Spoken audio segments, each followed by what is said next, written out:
Hello guys, my name is Abby from Kisasahome. Welcome back to our YouTube channel. So today I have products that we are all familiar with. I have these two iron boxes in front of me. So we all know the functions of the iron boxes. It's simply to remove the wrinkles and the creases from our clothes once they are washed and all good. So maybe for what I'm going to do today is just show you the slightest differences and maybe tell you what you should consider when purchasing an iron box for your house or for your people at home. So first I'm going to unbox and see what we have here. So stay with me guys. So this one is the steam iron. The steam iron, we all know that it uses water at some point. So this is how it looks like right there. It comes with a container for measuring water. As I said, that it uses water at some point. So this other one is a dry iron box. So this is how it looks like. And by mentioning their names, I'm sure that you already have one difference. So for the steam iron box, it uses water, and for the dry iron box, it does not have any feature where it uses water.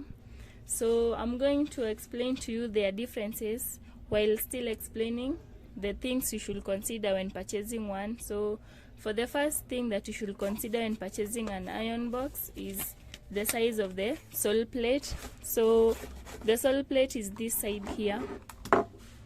This side, this is the sole plate. It's the one called the sole plate. So the size of it, let's see this other one. So this is the sole plate for the dry iron box. So why should you consider the size of the sole plate? This is simply because for the iron box with a bigger sole plate, you'll be guaranteed that you'll take less time to iron your clothes. The bigger the sole plate, the quicker the ironing time. The smaller the sole plate, the more time taken to iron your clothes. So that is the first feature that you should consider. The other one is the surface of the sole plate. So the surface, the first one was the size, now this one is the surface. So how it is, as you can see, this one has some pores. So the pores are generally for emitting the steam. Remember we say that this steam iron uses some water that now is emitted from these pores here. So that is why it has all these pores, as you can see them. And for the dry iron box, let us see. This one is generally smooth. There is no pores on it. So the surface should be non-stick. So for this one, for the dry iron steam, it is titanium coated, and for this other one it is ceramic coated. This one is ceramic coated and this one is titanium coated. So that's another difference. Then the other feature that you should consider is the wattage. So for this steam iron box, it uses, let us see right here, it uses 2000 watts.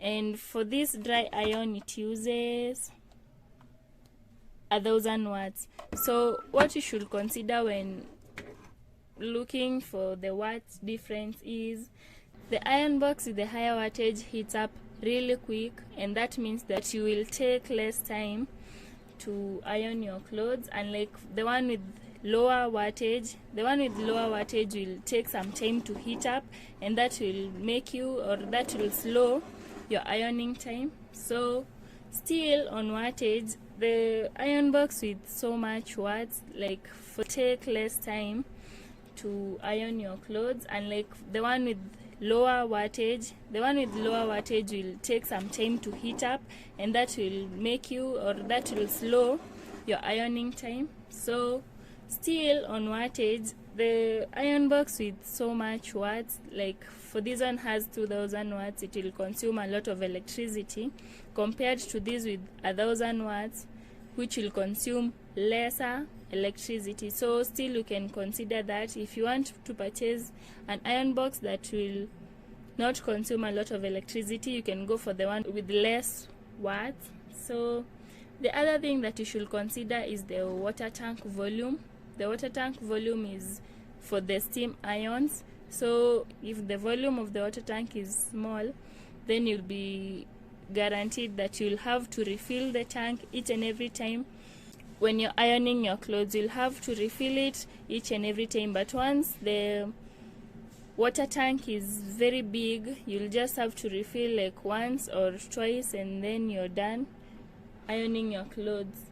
So the other thing that you should consider is the chord management. The chord management is this part. So it should be able to rotate. As you can see, this one is rotating. It is rotating. So this one is a 360 chord rotation angles, you can see. For this other one, it has 180. It can only go 2 and 4 like that. So for this one is 180 degrees rotation.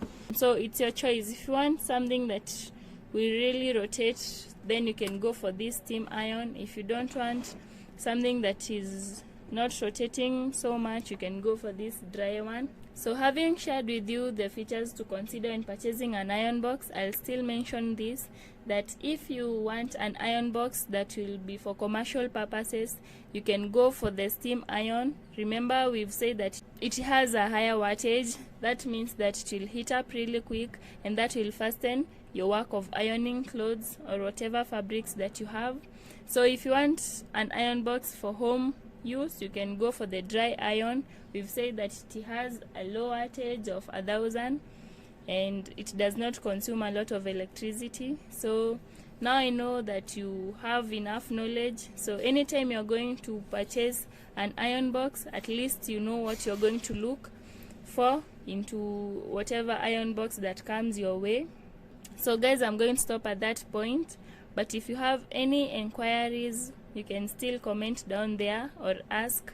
And if you have any product at home and you feel that you don't have so much knowledge about it, you can just request and we'll do a review for you. So that was it for today, guys. Until next time, stay safe and have yourself a good time. Bye.